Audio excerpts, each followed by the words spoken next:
Good afternoon again. This is Carmen Rojas. I am the digital marketing whisperer. It is my job to work with companies and teach them what makes their customers click. I have been doing this now for over almost a decade in some form or fashion. I've had the privilege of working with brands like Coca-Cola and Subway, Shell. I was on some other team projects that worked with Verizon and World Vision. I've had a wonderful career, and about 6 years ago, I had my Jerry Maguire moment and decided, you know what?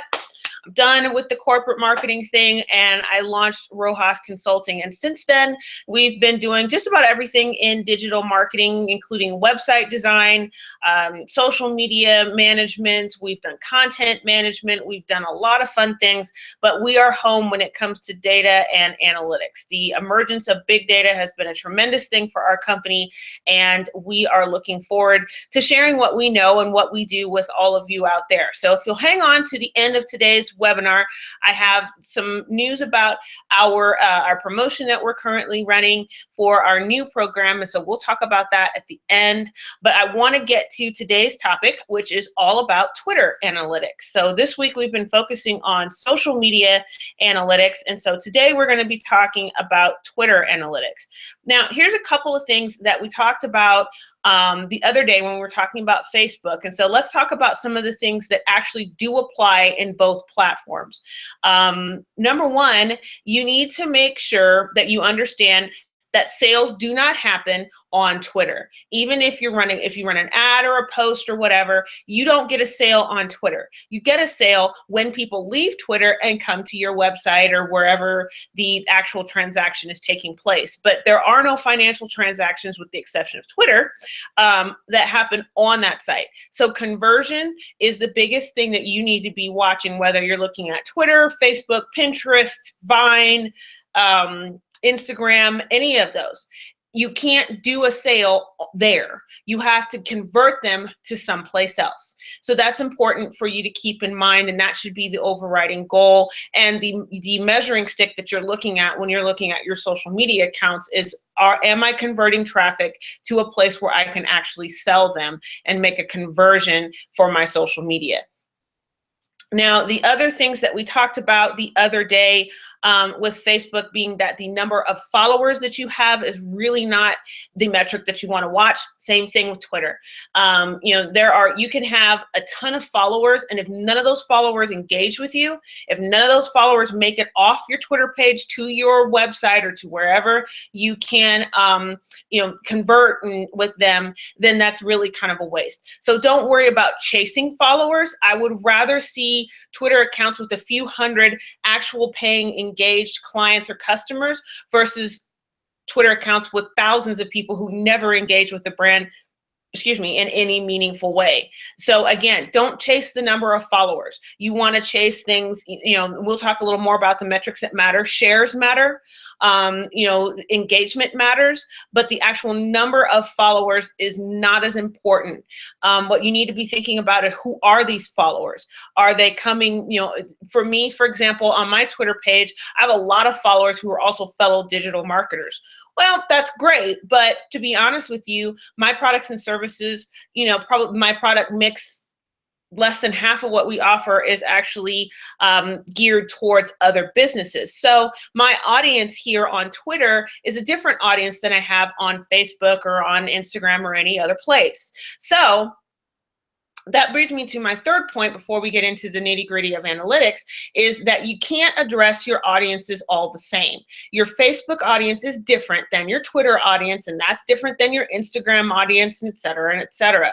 So I know there are lovely tools out there like Hootsuite and some other ones that allow you to, make social media sharing much, much easier. Well, here's the thing. Do not, and I repeat, do not make the mistake of copy and pasting what you tweet in Twitter over to your Facebook page, click send or post, and let that go out. That will not work. Again, your audiences are different in Twitter, and the expectation of your audiences are different too. Facebook gives you way more room to write, so people expect a little more breadth in what you're saying. If you're brief and short, then it just makes you look abrupt, and it's not necessarily the right image that you want to be portraying. So keep that in mind as we move through today's talk about Twitter analytics. So first thing that you'll probably want to do, if you go to analytics.twitter.com, that's where you're going to find your Twitter analytics. There's a little bit of a setup. I think it's not terribly difficult, but generally, and also if you're a digital marketing person, you can actually set it up so that you can see your clients' Twitter feeds. This is different than TweetDeck. TweetDeck does give you information, and it also is a neat way to make managing multiple social media accounts work, and there is some useful information there, but we're going to look at analytics.twitter.com, and that's the place where we're talking about today. The other thing to note is that you can actually tie Twitter back to your Google Analytics, and it will show up there. If you go into kind of on that left-hand side, there's a place where I think it's referral traffic, and it talks about social media. It should be one of the ones that come up. If it doesn't, give me a message and we'll see what's going on with yours and what we need to do to fix that. But you can tie your Twitter back to your Google Analytics. So when you get there, I honestly, in my personal opinion, I think in terms of all the social medias and their analytics, Twitter does an amazing job about telling you useful information about what's going on with your site. The way they have, and it's actually easy to read and understand. I think in comparison, Facebook analytics are actually a little more complicated and a little less thoughtfully put together in terms of being able to read the dashboards and understand exactly what it is that you're looking at. But when you first open it up, you'll see at the top that there's a summary. You can adjust the number of days for how many days you're looking at. One of the neat things is it'll tell you, in the last 28 days, which is what mine says. It tells you how many tweets you had, how many, how many messages, how many times did you tweet, how many impressions did you have, which is an impression is how many times were those tweets seen, how many profile visits. So out of all of those tweets, how many of those led to people going and looking at your profile, which is a good thing. It also says how many times were you mentioned. So how many times did somebody add at your Twitter handle into what they were saying. And then, of course, the aggregate number of followers you have. So all of those things can be somewhat useful in different contexts and spaces. Again, we talked about the number of followers is not necessarily, a terribly useful metric. Don't let that change what you're doing, but you do want to kind of be aware that it's there. One of the things that I think is super cool about the homepage is that it gives you out of the last, for the month current, and it's not the last 28 days, it's just the month, the calendar month that you're in. So if it's early in the month, kind of as it is now, today is the 14th, we're about halfway through the month, it's aggregating the last 13 days. So not since November 13th, but since December 1st, going forward. That's an important distinction to make. But one of my favorite things to do on Twitter is to watch TV and tweet. So one of my things that I do is I like Shark Tank. And so I was tweeting with, on using hashtags and whatnot about Shark Tank. And I actually got a comment back from one of the sharks. And so it shows up here as one of my top mentions. And it's really neat that it gives me analytics on here about how that tweet went. And that's really pretty cool. I think that is an amazing way that Twitter is able to kind of help you do influencer marketing, which is something we can talk about at another time in more detail. But because of the analytics that it gives, it can really give you great information about how you are reaching people and what is being shared by whom. The other thing that is really interesting about the homepage, I just really love the way the dashboard is laid out, and you can see all of your tweets, and it kind of gives you almost like little awards, top media tweet, top follower, top mention, all of that good stuff is really cool. But then if you go to the very top, you'll see where it says tweets, and you click on that, and then that brings up information about your individual specific tweets. That's really useful to know too. I think Twitter, for example, because of the rapid pace of how Twitter messages move and by the large number of audience that is on Twitter, it's a perfect place to be testing things out. So if you're thinking, for example, what's going to make a good brand name for myself? So tweet something and, from your personal account, tweet it and see how many people respond to it. what's the impression rate? What's the engagement? Does it make people click? That's a good place to do it. And the fun thing about Twitter is it moves so fast, and there's so many people tweeting and so many tweets going on. If it's a terrible idea, it disappears relatively quickly. So it makes it a very forgiving place to make mistakes and to try things out. But it's also a very rewarding place for when you get it right. So make sure that you're using it well. And this particular analytics, which will tell you things about which tweet on which days actually did the most. And I love the fact that, they'll show you by the tweet, you can see impressions, engagement, your engagement rate. So that'll tell you out of how many impressions did people did people actually engage? And that's a really interesting metric that you don't see in a lot of other social medias, because what that means is what happens when if you tweet something, you get 5 impressions, but 4 people engage with that. That's a good one, because that gives you a really high engagement rate, which is what you're looking for. If you tweet something and you get 1,000 impressions and only 2 people respond to it, then what does that mean? Well, that means that maybe that message is not the most effective one.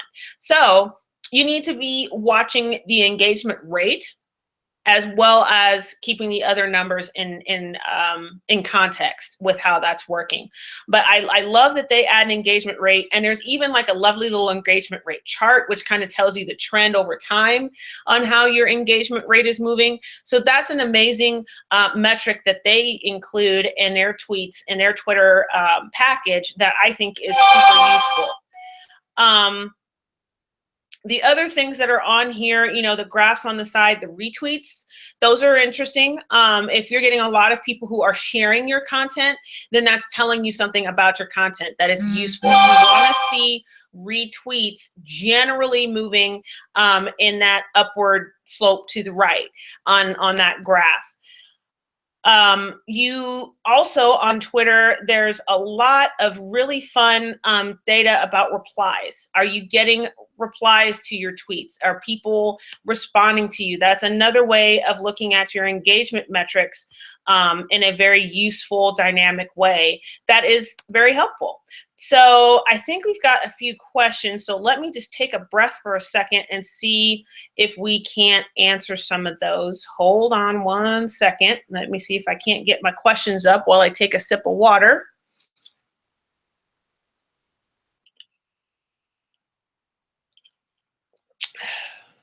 Pardon me, the hiccups are back. Ugh. All right, so I'm back here over at my Facebook page, getting ready to take a question or two. If it'll hurry up and come up. There it goes. All right.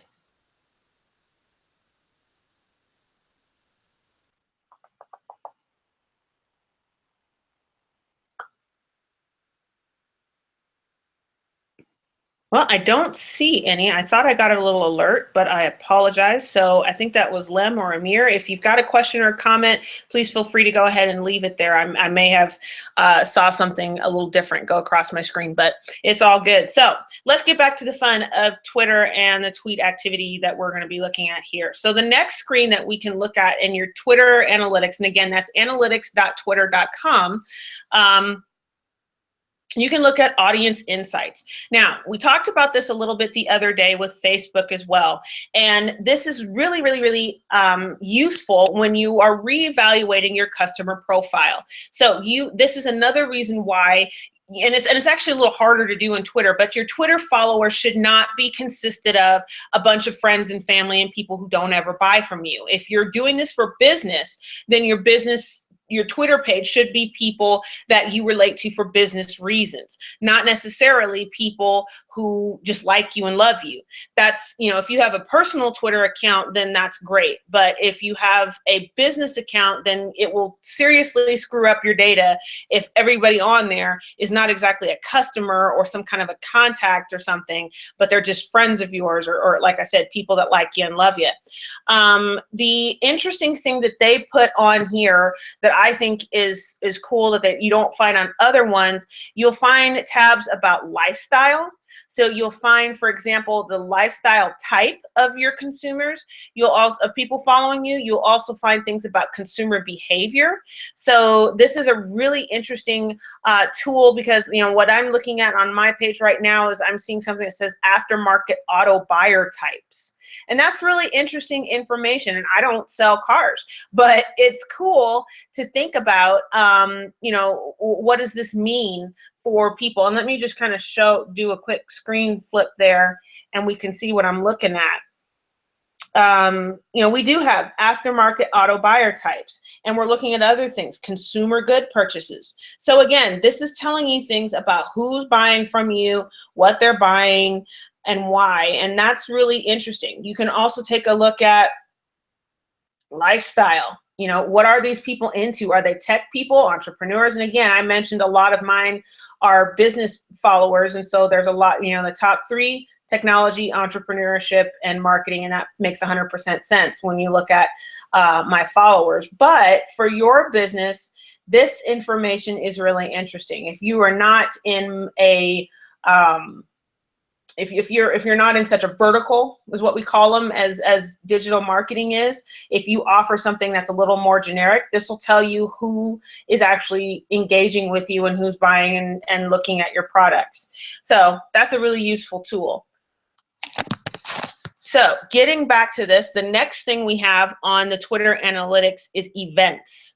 And so again, Twitter's a little different than Facebook. So exactly, even though you see events in Facebook, what are events on Twitter? So we're going to take a quick look at that. Events in Twitter actually take more of a kind of universal approach. You'll notice that it'll tell you things about Christmas. So how many times is Christmas being talked about, or New Year's, other media events, the Golden Globes, all of those kinds of things are really useful for you to take a look at, and can tell you more and more about your audience and the types of things that they're interested in. How much of your audience is talking about politics and conferences, entertainment. There's so many things that are useful in Twitter that can be parsed out and then give you deeper insight into your customer profile and who your audiences actually are. So we can look in more detail about specific events. If you'll notice on here, I clicked on events and I got down to the iHeart Jingle Ball Tour, excuse me, Miss France, all kinds of cool stuff. National Sangria Day. Hey, that might be interesting. There's all kinds of cool stuff that you can find here.